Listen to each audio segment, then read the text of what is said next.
Hey everyone, and welcome back. So today we're going to be reviewing GYNOUG on the Nintendo Switch. Now first, if we start with the basics, this is the port of a retro bullet hell side-scrolling shooter. It will be released on the Nintendo Switch eShop on November 12th of 2021, and it will be selling for $6.99. The game was published by Radalaika Games, and it has a download size of only 28 megabytes. Now the question I'm asking is, does this retro shooter still stand up 30 years after its original release? Well, hopefully today we'll find out.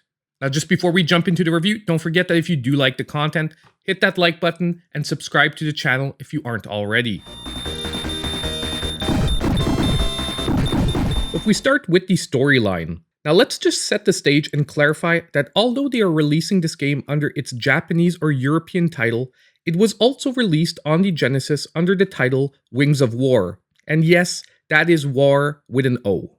And storyline, while typical of a lot of shooters of this era, there isn't one unless you read the eShop description.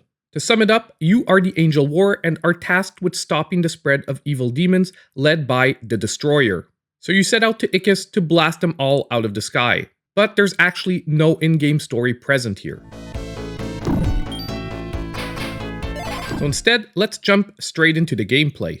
Now gameplay is typical of a 90s side-scrolling bullet hell, with dodging bullets while trying to eliminate enemies being the main objective. This is once again a single shot will kill you type of setup, so dodging is the main priority. The game is split into 6 major areas, with the first 5 having both a mid and end boss, and it culminates in a final area that is a boss rush where you will face a succession of souped-up versions of previous bosses. Now to help you along, there are various power-ups. First, there are blue and red orbs that will both strengthen and increase your shots in 5 stages. Next, there are 3 different stones that will change your shooting pattern. Red being an arc facing forward, yellow smaller arcs but in both directions, and finally blue in a straight pattern in front of you and a slight barrier around you. Overall, you will want to vary which pattern you're using based on the levels and also your playstyle. You can also collect feathers that increase your movement speed and will reset upon death. Lastly, in the power-up department are various magic spells. Some are offensive and some are defensive, and they can be collected in the form of scrolls. Now new to this release is the addition of a rewind function and access to a cheat menu right from the start, with options like infinite lives and invincibility. Overall, a classic gameplay setup that still works well, and accessibility options so everyone can blast through. However, I do find it's important to note that without cheats or rewind, this is a fairly challenging shoot 'em up. So now if we move on to the controls. Controls are very crisp and responsive. I could not detect any input delay. When I got hit, it was because I made a mistake, not any delay from the game. Now controls can be remapped, and I think many will want to because by default, the fire button is set to the B button, and your special magic attack is set to the Y button. Personally, I would swap those two. By default, ZL is mapped as the button to select your magic attack, and it feels like a good choice rather than using one of the face buttons. Lastly, the rewind function is set to L, and once again, it feels like it's in its proper place. Honestly, other than the odd button config that can be easily corrected, everything is as it should be for the controls and are satisfactory. Lastly, if we take a look at the graphics and sound. So this is where either you will love this game or hate it. Its visual art style is most likely its most distinctive feature, with some of the most grotesquely beautiful enemy designs that just screams 90s Genesis. Personally, I love the weird and crazy designs. They basically want to sell that these are deformed denizens of hell, and well, that's what they look like. Now for some of the bosses, it almost feels like they went a bit too far. And one stage in particular has a color scheme so aggressive it almost hurts your eyes.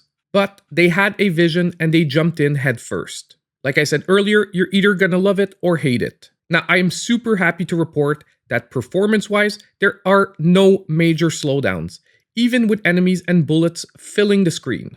Also, there are options to play in 3 different aspect ratios, either 4:3, pixel perfect, or full screen. And once again, the new CRT shaders with tons of personalization that we've seen a lot of recently is also included here, so it's a pretty comprehensive package. The soundtrack is actually where I was a little bit disappointed. Genesis shmups were known for pulse-pounding tracks. And although they do pick up during the boss encounters, I found this one a little flat during the regular parts of the levels. Not bad, just a little bit flat.